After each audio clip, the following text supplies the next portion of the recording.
Oven ছাড়াই তুলতুলে vanilla cake cake হবে এত নরম, বিশ্বাসই হবে না আপনার। একবার এভাবে বানালে ওভেন লাগবেই না কেক তৈরিতে। চুলায় কেক বানানোর সহজ কৌশল জানতে চাইলে ভিডিওটা স্কিপ না করে শেষ পর্যন্ত দেখুন। আসসালামু আলাইকুম এভরিওয়ান, কেমন আছেন আপনারা সবাই? আশা করি যে যেখানে আছেন সুস্থ আছেন এবং ভালো আছেন। চলে আসুন নতুন আরেকটা রেসিপি শেয়ার করার জন্য। তাহলে দেরি না করে শুরু করা যাক আজকের রেসিপি।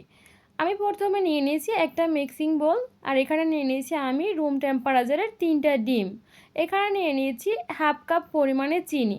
তবে আপনারা কিন্তু যদি মনে করেন ডিমের পরিমাণটা বাড়িয়ে কমিয়ে নিতে পারেন, সেক্ষেত্রে কিন্তু চিনিটাও একটু বাড়িয়ে কমিয়ে দেবেন।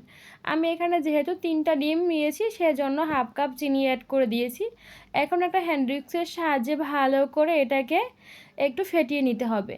এখানে আমি অ্যাড করে দিচ্ছি এখন 1 কাপ পরিমাণে সাদা তেল, সয়াবিন তেল দিয়ে দিচ্ছি। আমি এটাকে ভালো করে আবারও 3টে উপকরণ ভালো করে ফেটিয়ে নেব, ভালো করে মিক্সড করে নেব হ্যান্ড উইস্কের সাহায্যে। দেখতেই পাচ্ছেন আমি কিন্তু কীভাবে মিক্স করতেছি, আর এটা কিন্তু একদিকেই ঘোরাতে হবে, তাহলে কিন্তু ভালো ফোমের মতো একটা আসবে। দেখতেই পাচ্ছেন কিন্তু ফেটানোর পর একটা ফোম ফোম ফমি ফমি ভাব আসছে, দেখতেই পাচ্ছেন। এভাবে হলে কিন্তু কেকটা সফট হবে, খেতেও ভালো লাগবে। চিনিটা কিন্তু একদম গলে গেছে, দেখতেই পাচ্ছেন। এবার এখানে আমি অ্যাড করে দিব ভ্যানিলা এসেন্স। তাতে ডিমের যে একটা গন্ধ আসে, আপনারা যে গন্ধ পান, সেক্ষেত্রে কিন্তু ভ্যানিলা এসেন্সটা অ্যাড করতে হবে। যদি আপনারা হাতের কাছে না থাকে সেক্ষেত্রে কিন্তু লেবুর খোসা বা এলাচের গুঁড়ো দিতেও পারবেন। আমি ভ্যানিলা এসেন্স দিয়ে দিয়েছি এখানে, ডিমের যাতে ফ্লেভারটা গন্ধটা না আসে এর জন্য। আমি এখানে দিয়ে দিচ্ছি 1 কাপ পরিমাণে আটা। তবে আপনারা কিন্তু এখানে ময়দাও দিতে পারেন। আমি তবে আটা দিয়ে ভালো লাগে, আমার কাছে কেকটা বানালে ভালো লাগে, তাই দিয়ে দিচ্ছি। এখানে দিয়ে দিচ্ছি এখন গুঁড়া দুধ। এখানে প্রায় 3 থেকে 4 চামচের মতো গুঁড়া দুধটা দিয়ে দিচ্ছি, আমি বেশি দেইনি। দেখতেই পাচ্ছেন।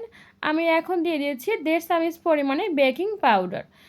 আমি বেকিং পাউডারটা দেওয়ার পরে এখনও সব কিছু একভাবে মিক্স করে নিতে হবে।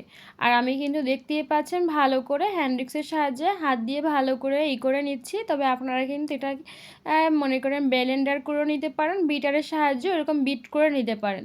তবে আমি হ্যান্ড উইক্সের সাহায্যে এটাকে এরকমভাবে ঘুরিয়ে ঘুরিয়ে ভালো করে মিক্স করে তারপরে দেখছেন কতটা, এটা কিন্তু একদম ঘনও না এবং কিন্তু পাতলাও না। দেখাই দিচ্ছি কতটা পারফেক্টভাবে আমি এটা করে নিয়েছি। আমি একটা কেকের মোল্ড নিয়ে নিয়েছি, আর এখানে আমি ফয়েল পেপার দিয়ে দিয়েছিলাম, তারপরে তেলটা ব্রাশ করে দিয়েছি, সেটা স্কিপ হয়ে গেছে, ভিডিওটা করা হয়নি। আমি এখন কেকের বেটারটা দিয়ে ঢেলে দিয়ে তারপর এটাকে একটা ভালো করে ঝাঁকিয়ে ঝাঁকিয়ে নিতে হবে, ভিতরে বাষ্প না থাকে, তাহলে কিন্তু কেকটা ভালো ফুলবে না। দেখতেই পাচ্ছেন আমি ঝাঁকিয়ে নিয়ে নিয়েছি। তারপরে আমি একটা হাঁড়ির ভিতরে একটা স্ট্যান্ড বসিয়ে তার ভিতরে কিন্তু বসিয়ে দিলাম কেকের মোলটা। 30 মিনিট পরে চলে আসলাম চুলার কাছে। দেখতে পাচ্ছেন কেকটা কিন্তু ফুলে ডাবল হয়ে গেছে। এটা কাঠি দিয়ে দেখিয়ে দিচ্ছি, কেকটা কিন্তু অলমোস্ট রেডি হয়ে গেছে, কতটা সফট হয়েছে দেখতেই পাচ্ছেন। আমি আপনাদের সাথে কেটে দেখাচ্ছি এখন কতটা সফট হয়েছে এবং পারফেক্টভাবে আমার কেকটা কিন্তু হয়েছে। আমার রেসিপি ফলো করে আপনারাও বাসায় একবার হলেও ট্রাই করবেন এই ভ্যানিলা কেকটা চুলায় বানানোর জন্য। আপনার কেকটা হবে পারফেক্ট, আর আপনার ফ্যামিলির সবার কিন্তু খুবই প্রিয় হবে। আর আমার ভয়ে যে যদি আপনাদের কোনো ভুল ত্রুটি থাকে তাহলে ক্ষমা দৃষ্টিতে দেখবেন, কারণ আমি অনেক অসুস্থ, তার ভিতরে কিন্তু ভিডিওটা ভয়েস দিচ্ছে। আজকে 3-4 দিন কোনো ভিডিও দিতে পারছিলাম না। দেখতে পাচ্ছেন কেকটা কিন্তু একদম সফট হয়েছে এবং তুলতুলে, কতটা সফট দেখতেই পাচ্ছেন আপনারা কিন্তু। ভিতরটা কিন্তু একদম শক্ত নেই, ভিতরটা কিন্তু তুলতুলে হয়ে গেছে। আর আমি কিন্তু একটু ঠান্ডা করে পিস করে নিচ্ছি, তাই কিন্তু পিসগুলো ভেঙে যাচ্ছে না। আমার ভিডিওটা ভালো লাগলে আপনাদের পরিবারের সবার সাথে শেয়ার করবেন, কমেন্ট করতে ভুলবেন না। সবাই ভালো থাকবেন, সুস্থ থাকবেন। আল্লাহ হাফেজ, ধন্যবাদ।